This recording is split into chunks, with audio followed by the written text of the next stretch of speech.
Discriminants are the part of the quadratic formula that's under the square root sign. Here's the quadratic formula. X equals negative b plus or minus the square root of b squared minus 4ac all over 2a. When the equation is ax squared plus bx plus c equals 0. The discriminant, the b squared minus 4ac part, is going to tell us how many and what kind of solutions we have. Because there are three things that can happen when you graph a quadratic equation. One thing that can happen is you could graph it and it has two solutions. Sometimes those solutions are integers. Sometimes those solutions are just nasty, irrational numbers. The second thing that can happen is you could graph a quadratic and only the vertex touches the x-axis.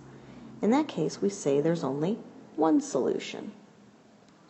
The third thing that can happen is you could graph a quadratic equation and it never touches the x-axis at all. In that case, we say it has no real solution. We'll find out how to find its solutions in another section. We're going to know from the discriminant how many solutions there are without ever having to graph it. If b squared minus 4ac is greater than 0, in other words, if it's positive, then the quadratic equation has two solutions. If b squared minus 4ac equals 0 on the nose, that's going to only have one solution. And if b squared minus 4ac gives you a negative number, then you have a negative under a square root sign.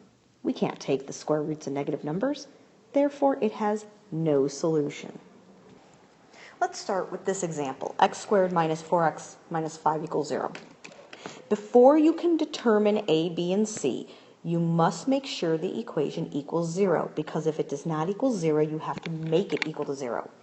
Then you can tell me what a, b, and c are. Don't forget your negatives. That's the number one reason students get the wrong answer. So let's find out if the discriminant is positive, negative, or 0. So b squared minus 4 times a times c. 16 plus 20 is 36. Well, that's positive. So if the answer is a positive number, it must have two real solutions. Let's try x squared plus 8x equals negative 16. First, I said that if it does not say equals 0, you have to make it equal 0. When you move a term from one side of the equation to the other, you make it the opposite. So negative 16 becomes positive 16. Now I can determine that a is 1, b is 8, and c is 16. So b squared minus 4ac is 8 squared minus 4 times 1 times 16. I end up with 64 minus 64, which is 0. We said if the discriminant is 0, then it has one real solution. That means when I graph it, it only hits the x-axis one time. Now, let's do x plus 2 equals negative 3x squared. First of all, this doesn't say equals 0, so I'm going to move the negative 3x squared to the other side. It becomes positive. Now I can tell you that a is 3, b is 1, and c is 2. So let's find the discriminant. 1 squared minus 4 times 3 times 2. That is 1 minus 24, which is negative 23. Well, because it's negative, and we can't take the square root of a negative, this must have no solution.